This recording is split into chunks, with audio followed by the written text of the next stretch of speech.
To mark the most solemn time of the year for the people of the Vietnamese diaspora. Black April, Tran Today, is not just a solemn day in history, it is a reminder of the day we lost everything. Our homes, our livelihoods, and our beloved country. I am proud to introduce a resolution joined by many of my distinguished colleagues to formally recognize April 30th as Black April to ensure that our history is never rewritten. 50 years ago, on April 30th, 1975, South Vietnam fell to the communist regime, and in just 30 hours, American troops airlifted 7,000 American and Vietnamese people to safety. Hundreds of thousands of Vietnamese refugees would follow, most of them boarding boats on uncharted waters, not knowing what awaited them on the other side of their journey. Over 58,000 United States soldiers and more than 260,000 South Vietnamese soldiers gave their lives in service. Many of us remember or carry the stories of many of the U.S. soldiers returned home from Vietnam without the recognition and gratitude they so deeply deserved. Today we stand together to say what should have been said long ago. To all Vietnam veterans, thank you, and welcome home. I am forever indebted to you. Those who perished at the hands of the communist regime in the aftermath, and the brave souls who were lost fleeing repression on boats. I share my own story with hundreds of thousands of Vietnamese Americans born to parents who fled our homeland with nothing. Both people did not let the hardship of their journey define the life they built in America.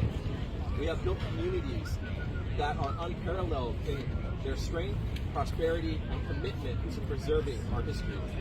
And now, as we reflect on the past 50 years since the fall of Saigon, we do so not just in solemn remembrance, but in celebration of what we have built together. From the ashes of war, we have risen.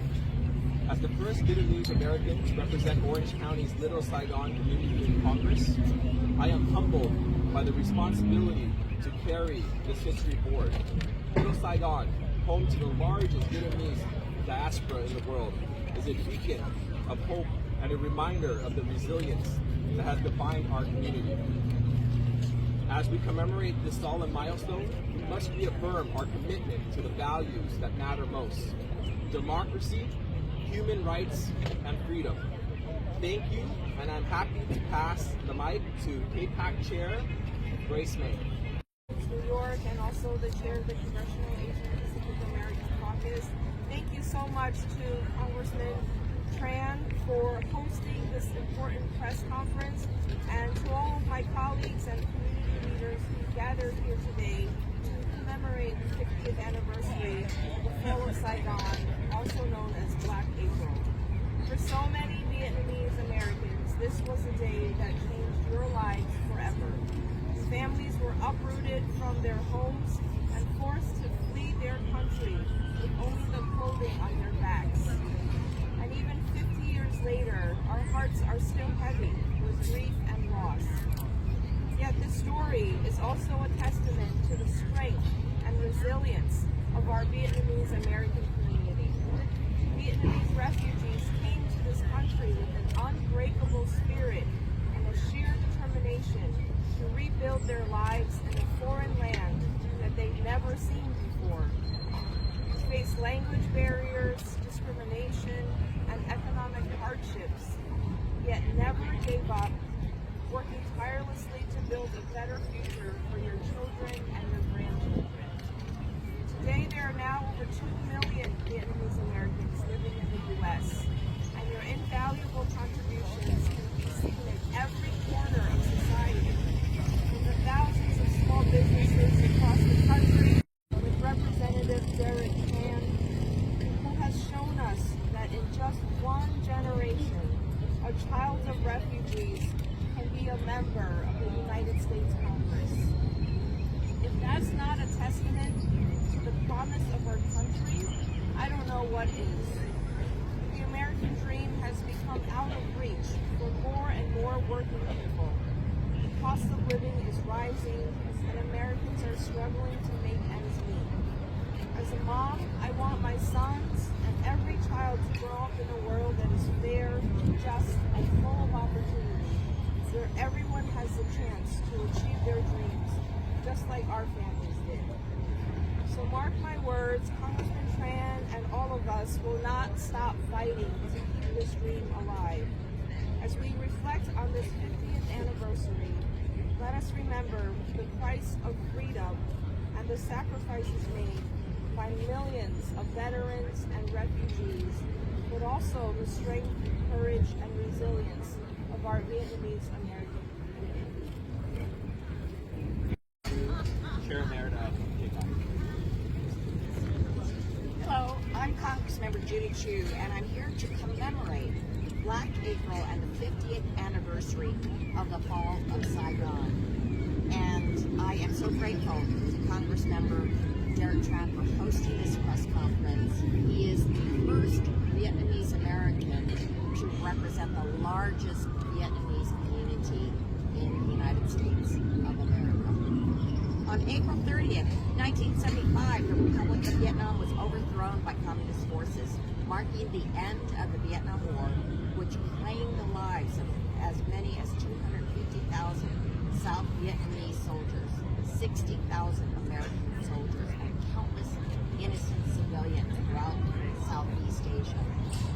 Since that time, hundreds of thousands of Vietnamese individuals were resettled in the United States as refugees because they were our allies during the war, and now comprise the sixth largest immigrant group in our country.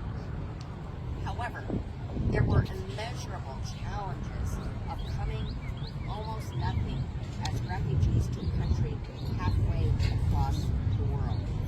There were those who did not have resources in this strange new land.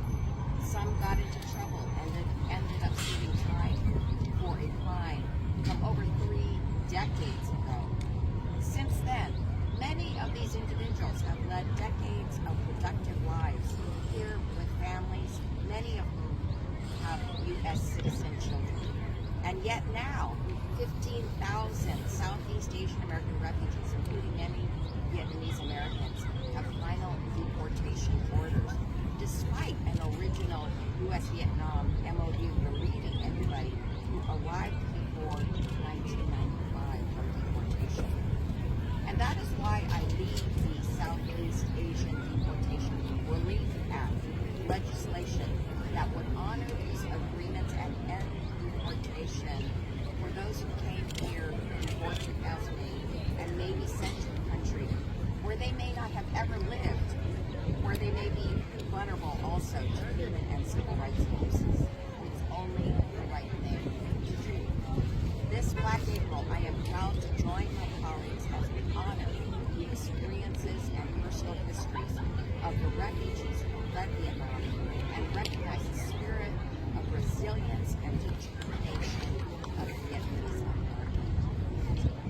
Today and every day, let us reaffirm our commitment to the ideals that the refugee community of Vietnam risked everything to find, and that is freedom, human rights, and democracy. And now I turn the podium over to our representative from San Jose, Congressmember Sam Liccardo. It's my honor to be speaking on this Black April commemoration. I want to thank in particular Congressman Tran, who's been an incredible leader here in Congress in such a short period of time.